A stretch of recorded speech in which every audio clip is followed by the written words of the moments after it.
I like to plan everything out when I have a lot of things during the Sure. week. So Yeah. yeah, I have a to-do list Yeah. that I update every day. Yeah. So yeah, that really helped me because like if I left everything to do at the last moment, I don't think I would have like excelled. Of course. So you have had your fair share of experiences with student success. What is the biggest challenge you have seen students make or students face? Like in terms of their success, I think so. I look at it now as more like they're on a journey, right? And I think we all have, coming into university, we all have varying levels of skills and experiences, right? And so I think once students get to university, they have to go through those experiences and learn from them in order to be able to apply and develop those skills, or develop and apply those skills, right? So I don't know that I look at it as um, I guess I don't look at it as like things that may be lacking. I think it's part of their journey, and that as they're a first year student and they're going through their degree, they're going to learn about those skills, and that may be time management, prioritization, the trade-offs, right? I think students don't always understand that. They can get caught up in well, I have this assignment, it's 4%, I'm going to spend 10 hours on it, when really 4 hours would have got them a good enough mark, and then they can use those other 6 to move on to something else, right? So I think that takes time to develop those skills, to gain that experience, to understand the benefits and trade-offs, and knowing that not everything's going to be perfect, that especially when you're at university, it's about learning, developing your skills, finding ways to make yourself a better student, a better person, and then applying those lessons as you go. So yeah, I don't think it's students making mistakes necessarily, or lacking skills, but learning those skills as they go. Yeah. I see. So more on that, obviously, like students need time to understand university. Um, what steps you think they can take in order to kind of distinguish themselves from the competition? Yeah. So I don't I I kind of think that mindset, I guess, is a bit flawed in terms of competition, right? So I like to think that that we're in an abundant society, and so I don't think students should be out competing with each other, especially when they're learning, right? I don't think learning, and I bet you if you talk to most people, they wouldn't view learning as a competition, right? Learning is something that you're doing because you're interested, or you're curious, or you're trying to get to some type of end goal. And I think that that's supposed to be collaborative, and that we learn best and we work best and we become our best selves when we are working as a collaborative group, and not as viewing it as a competition, right? I think there's room for competition. I love competition. Obviously, I have a background in sport management, a passion in sports, right? And so I very much appreciate competition, and there being arenas for that. Mm-hmm. But I don't view learning as part of that, and I don't view self-development and self-discovery as part of that. And I think that that's a big part of your education, Mm-hmm. right? It's not just the discipline that you're experiencing and working through. It's also learning about yourself, learning about your strengths, your weaknesses, things that you're curious about, your passions, right? I think that's all part of it. So yeah. So I think what in the end helps people, what people are, if I'm thinking about myself as an employer, right? What I'm going to be attracted to is someone who's passionate, someone who's driven, someone who's put themselves in opportunity, like taking advantage of opportunities to gain experience that they wouldn't otherwise have, right? So I think about our students. I look at, are there club competition teams that they're interested in? Are there, areas that they push themselves out of their comfort zone, right? Those are going to be great experiences that students can draw on when they go out into industry, right? I think those are important skills and experiences to have. Um, but yeah, I don't, the competition piece, especially when it comes to learning and a degree, I don't think should be there. And obviously this interview's outside of, it's outside of my role at Lassonde, but I do think Lassonde does a good job at trying to instill community values and making it a supportive environment for students to learn, and not necessarily a competition like some of the some other schools may do, right? Whether that's intentional or not. I know that within Lassonde it's intentional to have that community aspect. So Right. Um, so I know you talked about this, but I have this quote that by Tim Grover that I wanted to get your opinion on, sure. which is, in order to have what you really want, you must first be who you really are.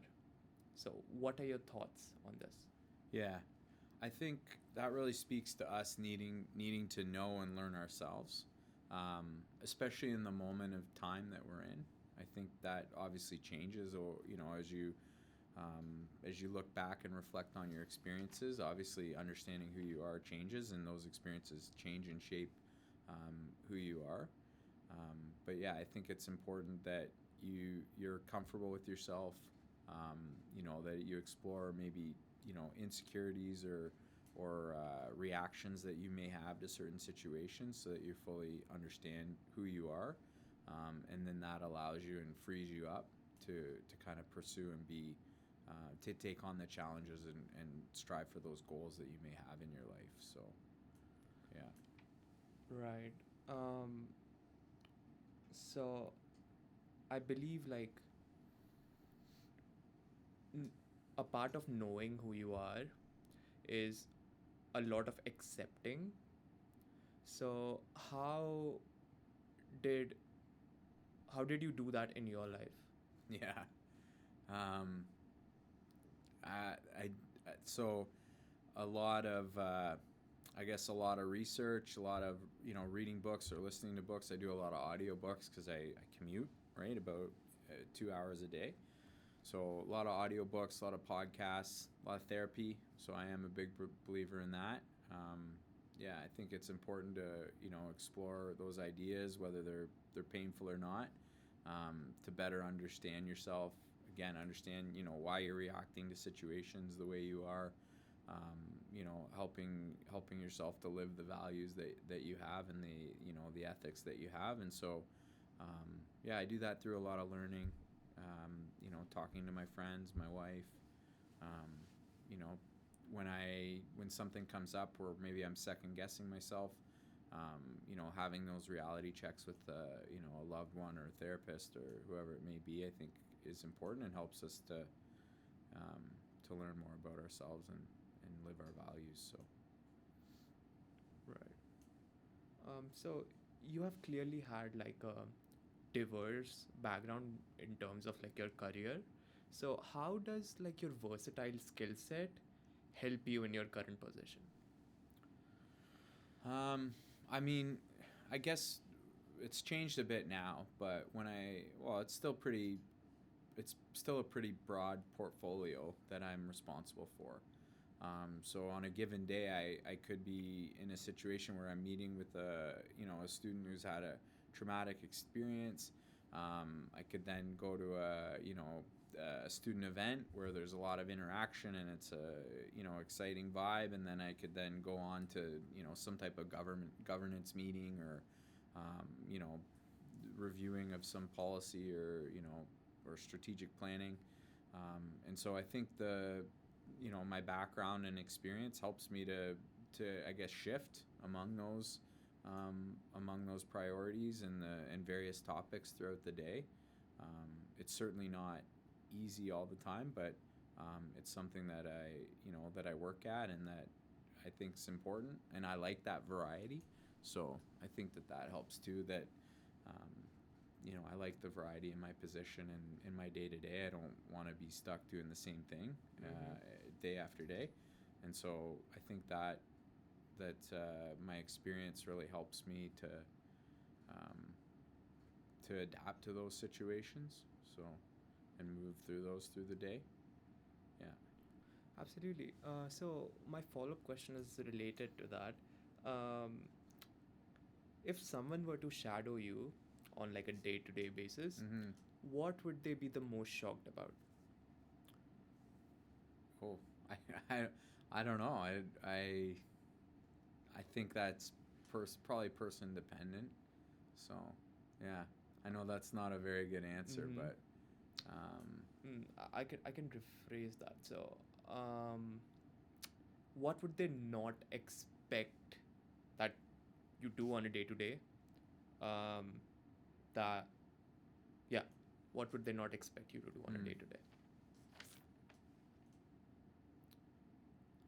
I I mean, obviously, you'd have to ask Mm-hmm. students that have interacted or worked with me to know this. But um, I do get a lot of feedback that especially people that are in my position, they don't always respond quickly or respond or take the time to respond to students in a I guess in a meaningful way.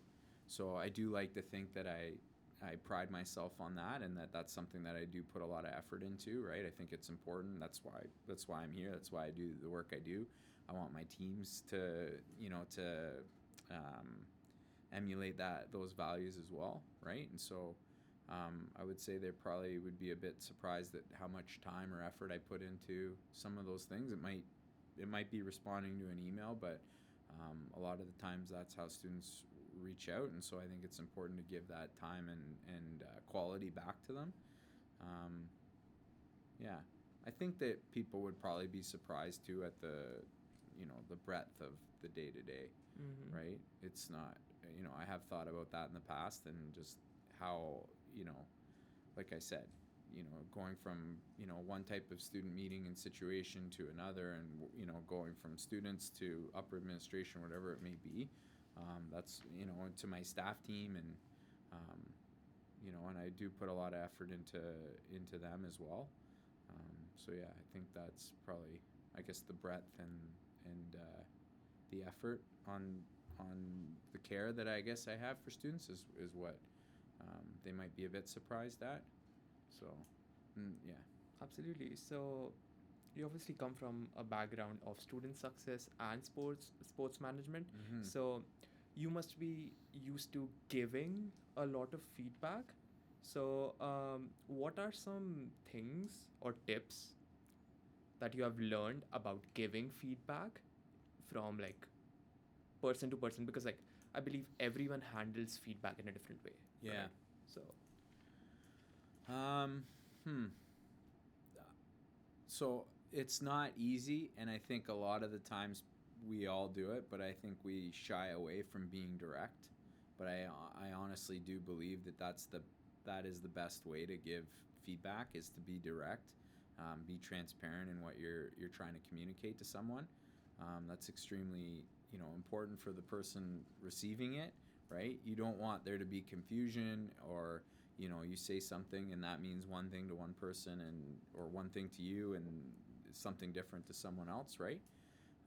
So I think being as direct and transparent as you can be in that feedback, I think, is important. And I think a lot of it comes before that feedback's even given, right? Especially if you're thinking about you think about sports and coaching or managing a team, which is I view it as coaching, right? You have to develop those relationships. You have to put that the time and effort and care into your staff, right? Or the people that you're working with, the team, whatever, however you want to look at it, right?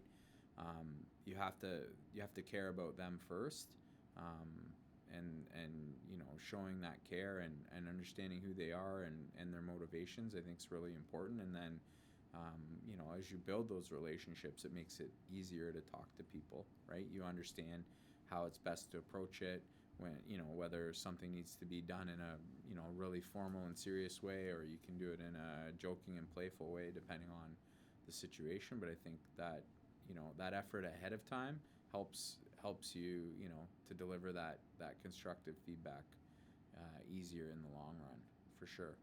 And then just being direct about it, right? Absolutely. Yeah. Absolutely. So we do talk about like constructive feedback, but like in our everyday lives, like the feedback that we actually get when something bad happens is not that constructive in most cases. So what are your tips about like separating that hate from like things that are actually valuable to you? Uh, how, how do you feel like you could like separate them?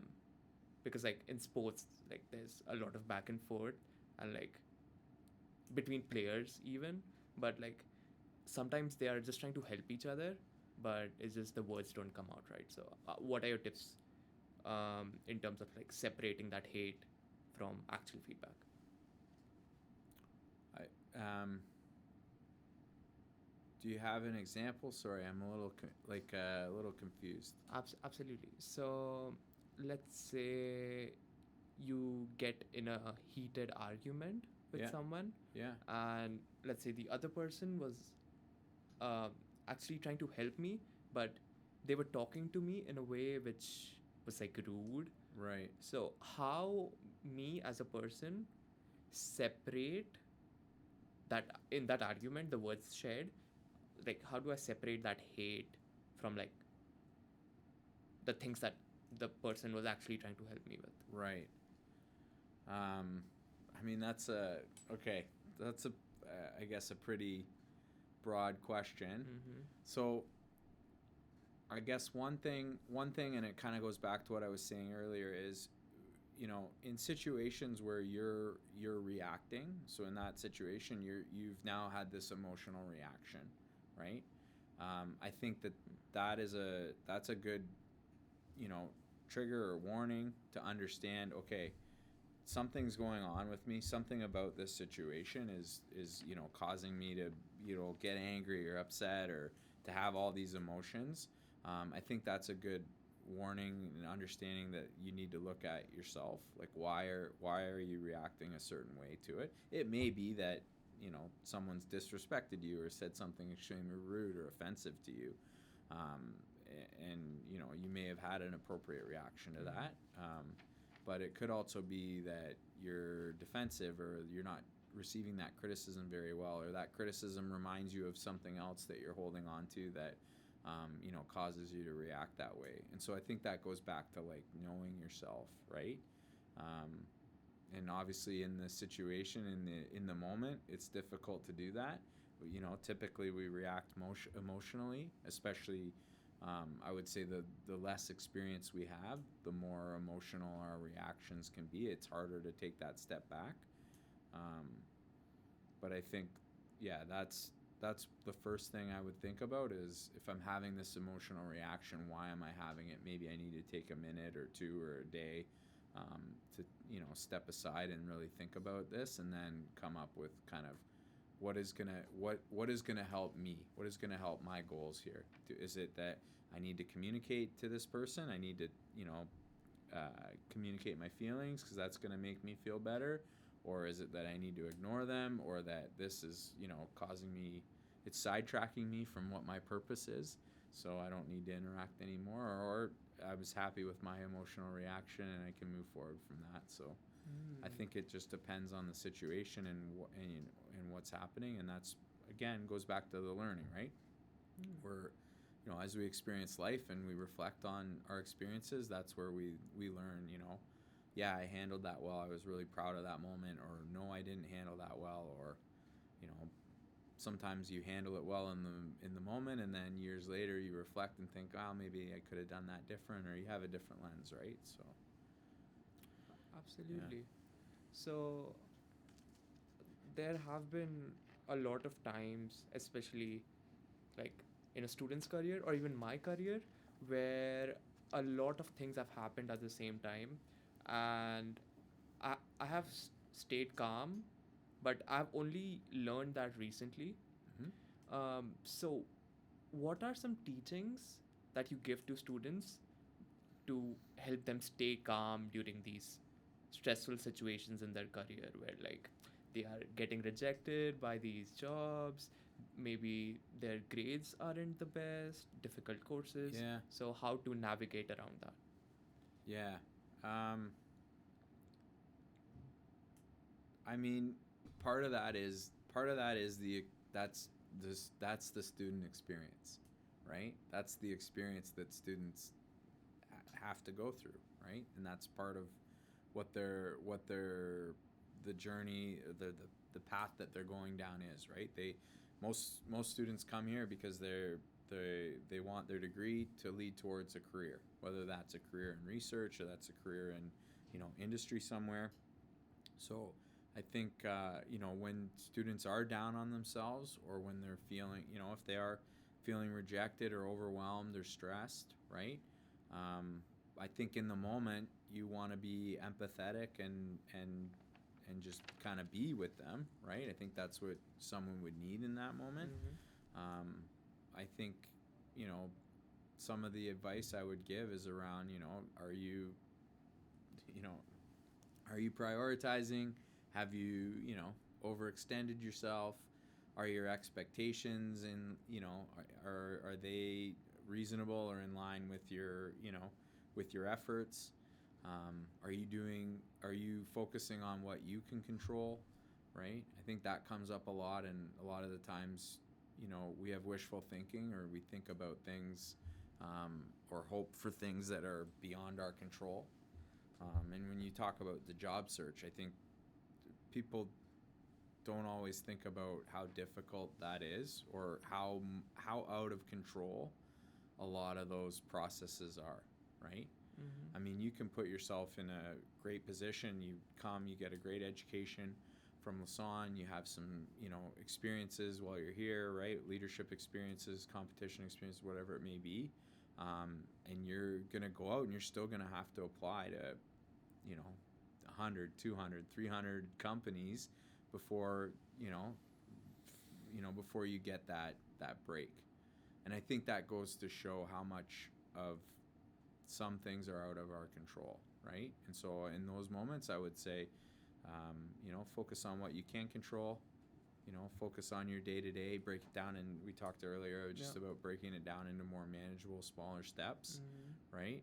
If you're feeling down on yourself, what are some small wins that you can have to, help yourself feel good again? Mm-hmm. So whether that's, making your bed in the morning when you get up, or Mm-hmm. that's, doing really well on an assignment, or going and helping a friend out, right? Those are things that typically help us to feel better about ourselves. And so, yeah, I would encourage that. Right. And like during this job search, I believe one of the most important things are connections. What do you think connections do in the job search process, and how can students make good connections early in their career? Okay, so I think it's important to remember that connections aren't they're these things that we have to develop and earn, if you will, right? You don't just have connections, right? I mean, you may have relational connections because of your parents or your family, right? But most of the time, you have to put effort into fostering and developing these connections. Um, and I think students maybe don't understand or don't see the big picture of that when they're starting their university career, or when they're in their education. Um, but a lot of the times, and I'm sure many people have heard this advice, is that the people that you're here studying with now, those are the ones, they're going out, they're going to get jobs at different companies, they're going to start companies, right? Those are the ones that you want to develop and have great relationships, right? Because in the end, those are the ones that you're going to be leveraging in industry. So I think it's important to remember not just your career, but everything in life comes down to the quality of your connections, right? Mm. You know, you we're social creatures, right? We need that. We need to have friends. We need to have family. We need to feel love. We need to feel that we matter to someone else, right?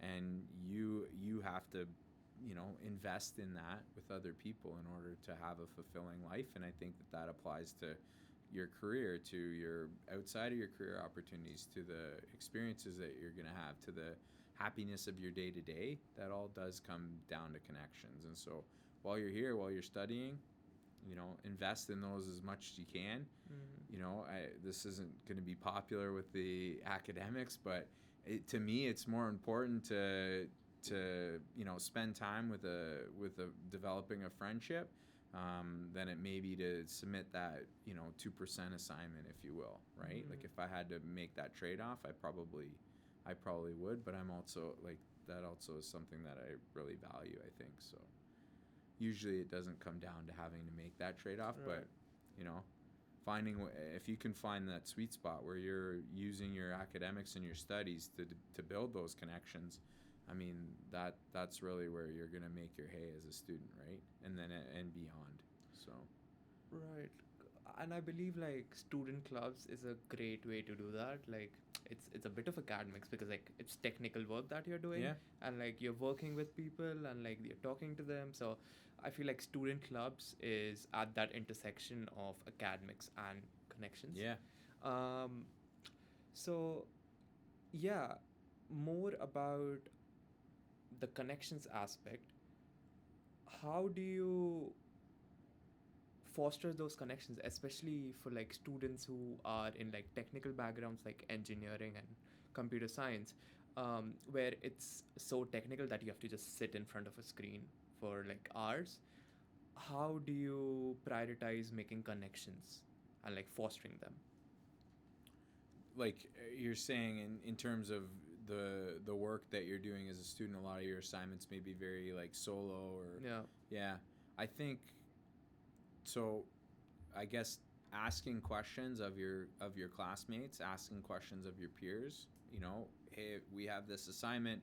I'm thinking of doing this. What are you thinking of doing? Or if you get to choose the topic as an example, or asking people about how do you like to work? Where do you like to work? Do you like it dark? Do you like to a lot of bright lights? Like Mm-hmm. I I think you can still do that even on solo type of work. You can still find ways to meaningfully connect with other people, right?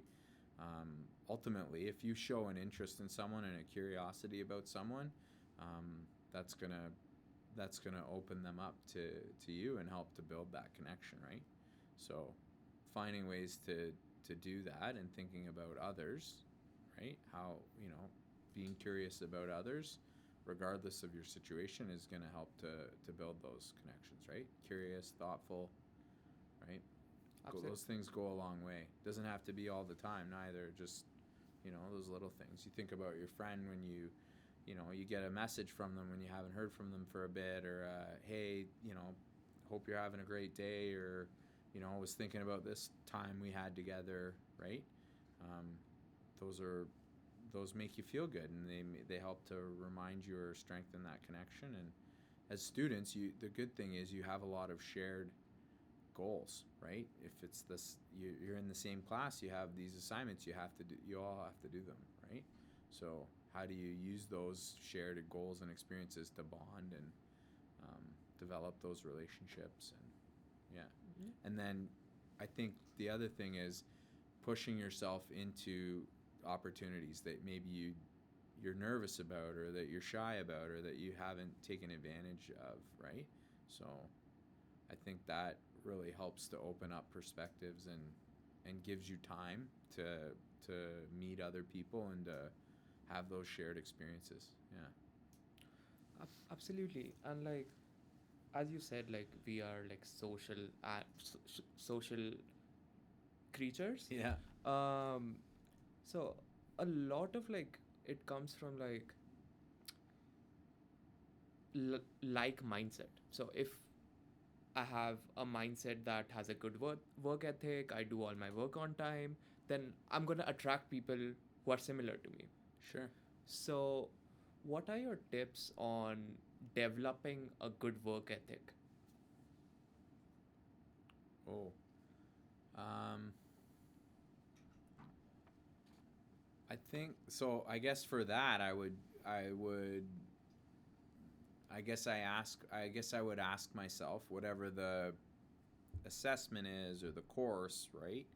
Um, I would use the reflection question, like, did I do everything possible to, earn this grade, or to, put my best foot forward, or to learn this material, or, did I put the effort and work in order to get here? Um, so, I think thinking about that as a starting point, thinking about taking accountability and responsibility for yourself and your actions, and controlling what you can control. I mean, you can always control the amount of work you put in, right?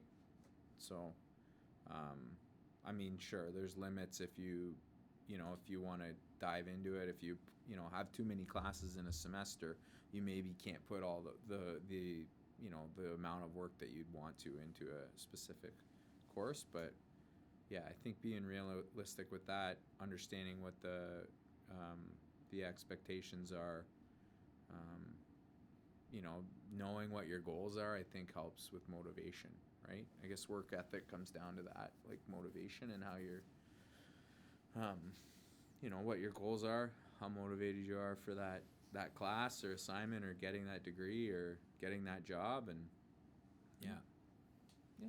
and knowing that it's not luck. I really like that quote: the harder you work, the luckier you are. I Mm. don't know if you've heard that before, Yeah. but yeah. Yeah. So I think that's a great quote. Right. Right. So, I would say like a student career is a lot like a football ground, like a football ground. Okay. So I have this quote that athletes use, that by Tim Grover, that I want to get your opinion on. It is, most people give up because everyone has told them what they can't do, and it's easier to stay safe in the comfort zone. So they sit on the fence, unable to decide, unable to act. But if you don't make a choice, the choice will be made for you. What do you think about this? Yeah. Um, so I think fear is a powerful detractor in our lives, I think. And obviously the quote speaks to that. That if you're afraid of doing something, then in the end the choice is going to be made for you. You're not going to get that experience. You're not going to get that promotion. You're not going to develop those skills. You're not going to, reach that goal, or at least not in that moment, right? Um, and so I think it's important for us to act. It doesn't mean you need to act recklessly, or without thought or strategy, but it's important to not sit on things too long, right? And I think it's really important to take action. And if you find yourself getting frustrated in life, or you find yourself not motivated, or you find yourself, struggling to get something done, I think one small action can help snowball, right? Um, so whether that's, we talked about to-do lists as an example, or prioritization, or making sure you have your plan for the week or the month, right? Um, you know, taking on one of those tasks and doing that is, doesn't matter how small it is. I think that helps to snowball and get us moving. Um, Mm. yeah. So, but the fear is a powerful tool, and it really does prevent us, and keep us from reaching our maybe our full potential, or our full goals, or um, areas of life that maybe would make us happier, I guess. Yeah. Right. So they talk about the status quo, where especially it's more common with my generation, where they just complain about how things are. Like they go on social media, they complain about their university not treating them right, when they haven't done the hard work. So what are your tips for like escaping that status quo and like being more grateful for the situation that you're in? You're talking about the tips for the person who doesn't want to do those, who doesn't want to, just go to social media and complain. Yeah. Yeah. I mean, I guess I like to I like to act with a fair bit of intentionality with with my life, and so I think that's important. And thinking about what am I getting out of this? Why am I doing this? And sometimes it's important for people to just unload and complain, and they want to get those those take out the trash, if you will. I think that can serve a purpose and be helpful, providing that it's not all consuming and that it's something that you're doing constantly. But this is something that I wish I had figured out right yet, is the gratitude piece. Mm-hmm. So I do like to think, I'm very grateful for what I have in my life and where I'm at in my life. But it is something that I think you do need to consciously work at and remind yourself and go through those exercises and reflections daily. I have it I was talking to my therapist the other day. I do have it in my calendar to do gratitude work or reflection. But I skip it a lot, and so she suggested moving it to a different time, so maybe that will help me. But I do think that's something that I'm still working on, and maybe I don't have all the answers for that. I mean, I don't have all the answers for everything, right? I'm going through and living my life and journeying going through my own experience and journey, but yeah, that's something that I do think is really important. I do think provides us a lot of value and can help us even strengthen our connections, right? Because the more grateful you are, the more, it doesn't mean you can't be constructive, but the more grateful you are, the more positive you are. I think, like you said, you're going to attract those people, right? Mm-hmm. And so you're going to attract that to your life. And so I think that's an important skill and tool if or habit, I guess, to develop if you can do that. Yeah. Do you have thoughts or suggestions on how you do that in your own life? Yeah, absolutely. So this is something I have started recently where I journal my thoughts every night. Yeah. So before going to sleep, I take 15 minutes. I write down everything. It's more convenient for me to do it on my phone. Sure. Because like I'm used to like texting my friends. Yeah. Doesn't matter where you're writing. Yeah. So just like writing what I'm grateful for during that day. Even though my day hasn't been that good, and when I'm down and I'm in that bad situation, I go back to those thoughts, and it just helps me take a step back from the situation and look at the bigger picture. Have you done anything similar to that? I can't remember where I heard it. It was probably on a podcast, and but yeah, it's the whole idea around perspective, right? And especially when we're in those moments of where we might be caught up in that moment at that part of the day, and taking the step back and thinking like, how much does this matter today? How much will this matter tomorrow? How much will it matter in a week or two or a month, right? Getting that perspective, especially on the time scale, I think really helps with that. Yeah. So I think that's an interesting concept, and there's been times that's helped me in my life kind of get through something or let something go that really isn't that important, right? So why am I going to waste energy on it, today, right? When it's not really important, especially tomorrow or in next week, why am I going to let it stress me out and impact other parts of my life or my day, right? Absolutely. And like, you have had your experience in both in student success and sports management, and you have probably had a lot of experience with like overachievers. So what are some what is some advice that you give them in order to, I guess, be grateful for their achievements? Because like, um, Yeah. w- this is in the context when the overachiever comes to you for like advice on like their fear of underperforming. Right. I guess like what I guess I'd ask this, or I'd push back. What does an overachiever look like, or what would be an overachiever in your mind? So, Right? Because if we're thinking about, you know, someone who, if we're thinking about a degree and it's someone who, you know, gets straight A's in all their classes, I mean, is that they're overachieving, or are they meeting their potential? Right? They have the capacity to get those grades and to take that information in and to understand that information, right? Um, so I don't know that. I think that that's a positive sign of someone reaching their potential and not necessarily overachieving. Now, if they're, um, you know, if there's aspects of their life that they're, you know, neglecting or are toxic in order to get to that point, or they're finding that they have to, you know, if they're cheating or they're, you know, um, using unethical means in order to get there, then that's obviously not someone who's overachieving, right? But yeah, I think people meeting their potential or pushing themselves to go, you know, beyond what they thought they were capable of.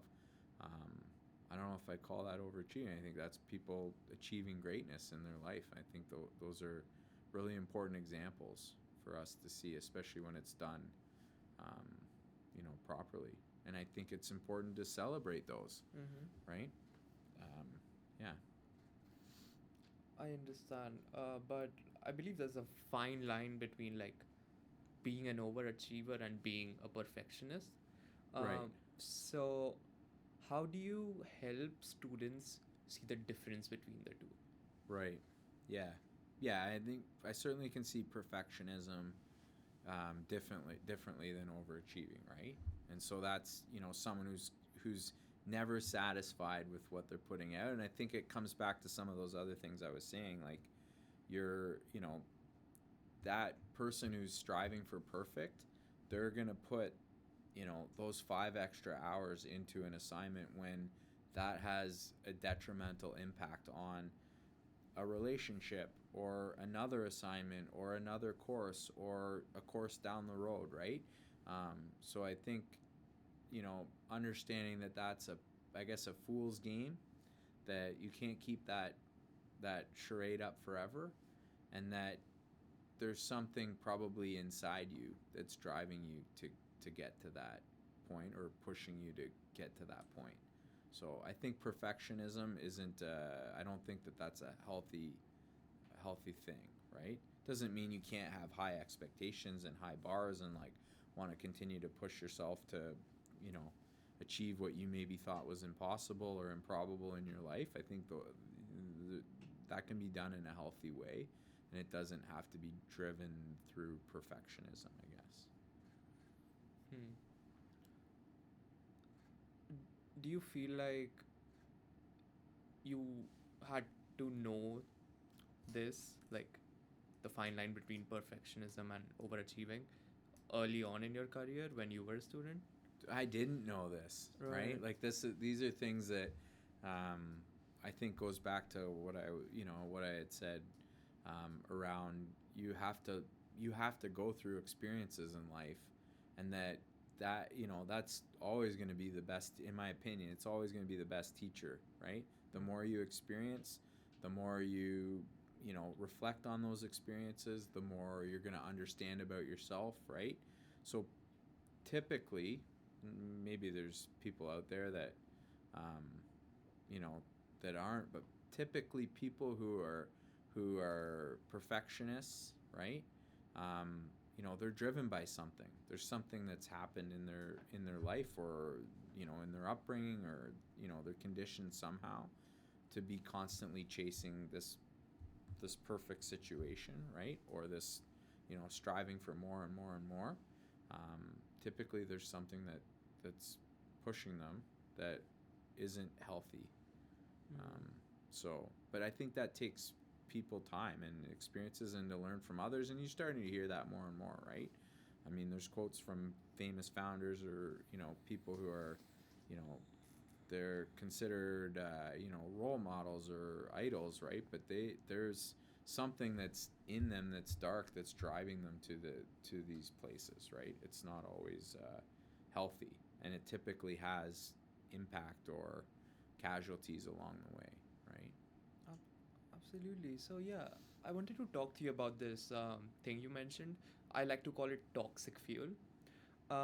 So when I hear these entrepreneurs, these founders talk about like having a balance in their lives and like telling us to like also have a social life along with their career, Mm-hmm. but when the questions get flipped around and they get asked Yeah. about it, like, hey, did you have a social life when you were starting out? They're like, no, we were miserable, we just hustled. Right. um so what do you think us students can do implement that advice in our lives? Right. Because like if I am hearing an entrepreneur talk, I want to be like them, but like they Yeah. aren't following what they're saying. Right. So Yeah, I mean, again, this comes with the life experience. So when you're young, and not all students are young, right? We have students of all ages, but typically students are, in their late teens or early to mid 20s. So you, at that point in your life, you think you're gonna live forever, right? You just do. And right now, I mean, they're already saying, right? Like people who are born now will be able to live till they're 150 with technology, right? But I think the reality is none of us know when our last day is going to be, right? And I think you know the more you understand that perspective, and it may take another 20 years or 30 years or 50 years depending on who you are, but the more you understand that perspective, the more you realize how important it is to be grateful, to cherish that day to day, to live within your values in those days, right? And so sacrificing the now for some hypothetical future um, isn't always going to work out, or isn't always going to work out the way you think it will. And I think that's what these people are trying to explain is like, yeah, I'm here. Okay, if you're measuring the success of a person based on how much money they have in their bank account, right? But is that really how you want to live your life? Is that really the value that you want? Like the only thing that matters is the money, right? Or is it about the person that you are and how you treat others? And what do one of the questions I have, a sign I have in my room at home, like, it asks me questions to reflect on, right? And one of them is like, what do you want people to say when you die, right? How do you want them to remember you? And I think those are important things to remind you of, how you're living your life each day, what matters, and why that balance is important, right? Because we don't know how long we're going to be here, and if we don't have that balance now, then we may never get that, right? And is that really what you want your legacy to be, right? right, I understand that. But And like, yeah, sorry. no, sorry, I interrupted you. Yeah, I understand that, but the thing with that is like when these entrepreneurs talk about like money is not everything, um, you have this to focus on as well. But like in my eyes, like I'm seeing a person talk who has already done that. Like they have got the money, and then they have realized that no, money is actually not everything. But in order to get there, do you feel like we still need to like work as much as we can and like get there in not particularly a healthy way in order to realize that yes, money is not everything? I have to focus on my relationships, my social life as well. I mean, I think that's the lesson that those people have experienced Uh and huh. are passing on. Some people, there's going to be lots of people, your peers, I'm sure, Mm-hmm. they need to experience that lesson in order to believe it, Mm-hmm. right? I mean, Mm-hmm. that's part of that. That's a big part of life too. Is we're talking today, and I'm sharing, my thoughts and perspective at where I'm at in my life, and some of that's going to resonate with some people, and some of it's going to resonate with others. But you have to experience things in your life in order to believe them, right? And it's just like, with our parents. Our parents tell us certain things, right? They give us certain advice. They tell us, "Hey, don't touch that hot pot on the stove." But what do we do? We go and touch that because we have to experience that in order to believe the lesson. So some things, some people they're going to have to learn that lesson, right? I mean, you're also talking in some of these cases about, very, very, unique number of people, right? These aren't typically what most people experience in their life, right? And I think that's because people have a good balance, right? A hard lesson I'm trying to learn right now is, and it goes back to the gratitude piece, is around, appreciating the little things and the mundane things in life, right? Those are really important, I think, to get to. And I heard a quote recently. I'm not gonna remember exactly what it is, but it's wisdom. Wisdom is understanding, like how to just be in life, or how to just live in life in that every day, right? The people that are comfortable in that every day and aren't constantly striving for more, whether it be a bigger house, bigger car, or better car, more vacations, more, right? I think those are the people that can be happy, right? I think that's what we're learning from these founders, or uber rich people. Most of them are telling you that the money isn't what makes them happy, right? And there's studies that show that too. Absolutely. Right? So the balance, finding that balance in your life, that's what makes you happy. But some people, they're going to have to go through that. They're going to have to drive themselves into the ground and have a scare, or not get there, or face that rejection, or face that failure, or succeed and realize, oh, now I've wasted 15 years of my life not wasted, but I've spent 15 years of my life. I shouldn't say wasted, because I think we all have our life and our experience, right? But I've invested 15 years to learn this lesson. Was it worth it, right? I don't know. Absolutely. So I wanted to get your thoughts on this, and it's something related to something we talked about. So there's obviously like stages of life, right? Like there's some stages where you have to work hard. There's some stages where you can sit back and retire. That's obviously later. I mean, it depends for people, but this thing with hustle culture. I believe you have heard this quote that you cannot talk about a work-life balance as a 21-year-old. So, what are your thoughts on that? Like, you're saying that's the mentality right now. Yeah. with young adults, like is around hustler, like you just have to be constantly hustling. Yeah. I mean, I think we kind of touched on a lot of that, right? Like, I think some people are going to buy into that and believe that that's what they should be doing. Others aren't. I think it depends on, that individual's experience and what they've learned and the examples that they've been given from their parents. So, yeah. Absolutely. Yeah. So, what's your definition of priority? Because like I've talked to multiple people. Sure. Yeah. And like they have a different definition of what a priority is. What's your definition of like a priority? Like just a straight, like something that you put energy and focus on in your life or day to day. Right. Yeah. So yeah, a priority to me is like the problem that I am choosing to solve. Okay. So I have obviously like, I like with that. you as well, like we have multiple problems in our life, and priority is like the problem that we are choosing to solve. So if we have goals and we want to achieve something, we have ambitions, we are always going to be in continuous pain. That's just something we have to just have. Um, but a priority is like the problem that we choose to solve. What are your thoughts on that? Yeah, I guess I would ask, can you have more than one priority at once? Yeah, yeah. Right. Also, it depends on how big your goal is.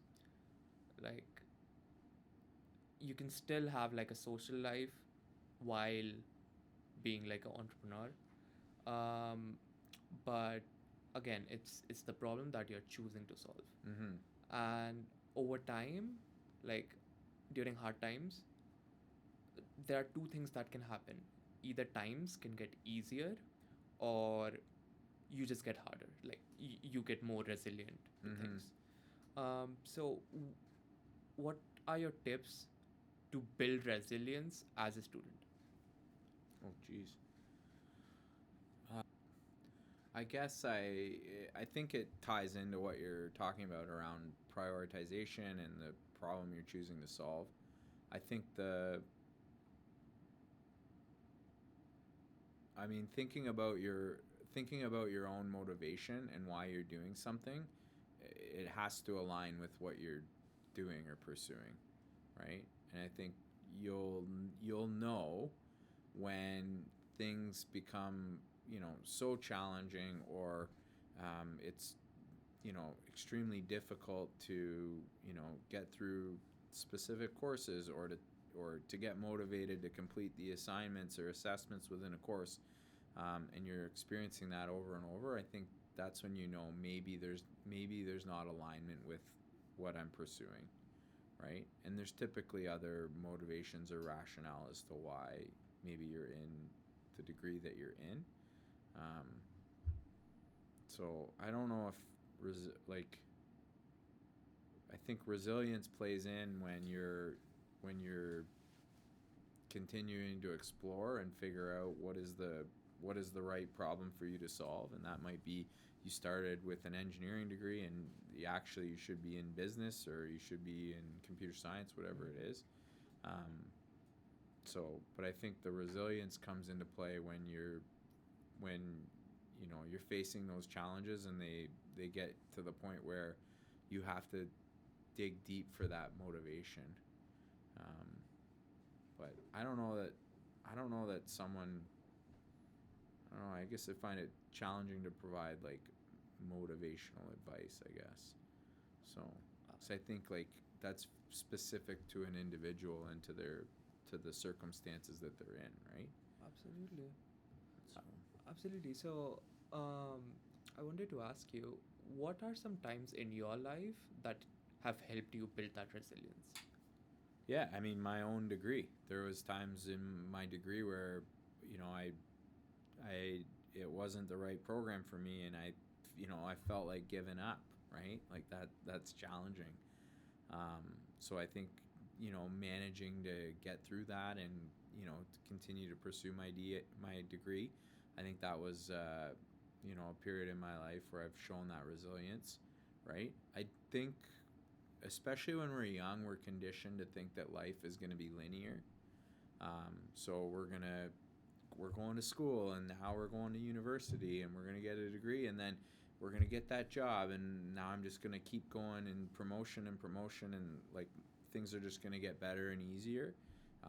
And life does not work like that. Mm-hmm. So it doesn't matter. um, you know Obviously you want to keep making good decisions and putting yourselves in positive situations, or situations that are going to lead to, you know I guess, more likely than not, are going to lead to positive outcomes. But you're always going to experience, turbulence, um, and challenges in your life. Whether that's you lose a job, you lose a loved one, a family member, or you lose a relationship, um, things don't work. You're not getting the promotion that as fast as you want it to. Things aren't coming as quickly as you want them to. Um, so I think, going through difficult situations, and coming out the other side is what helps build that resilience. So, and it doesn't mean you have to do it alone, right? I think it's important and healthy, and a good quality when you can ask for help and lean on your network to to get that support and to get through those tough moments. But yeah, I think that's an experience thing. The more challenges you go through, the more resilient you're gonna be, right? So So,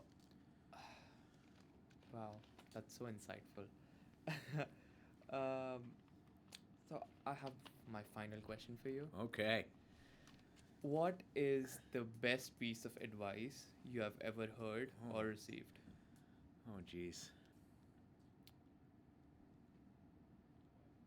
I mean, yeah. I think it. I think again, this is person specific. So, um, I think when it comes to your career and some of the things that we're talking about, and I know obviously young people they see some of these uh, you know some of these examples, I guess.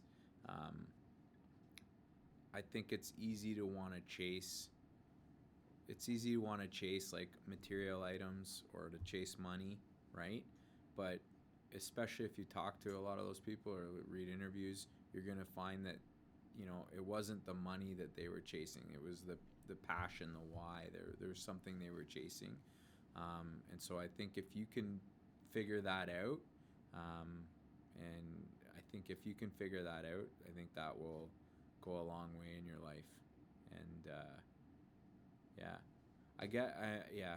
I don't know. I'm sputtering a bit here, but I think going back to one of the other things I said around connection, um, you know, a lesson that I get taught a lot is that it's the people in your life that matter the most.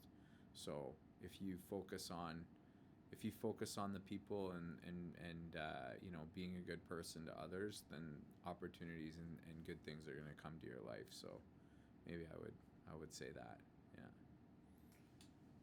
You for giving me the honor to capture your story, and it has been an absolute pleasure, especially for someone who is just starting in their career.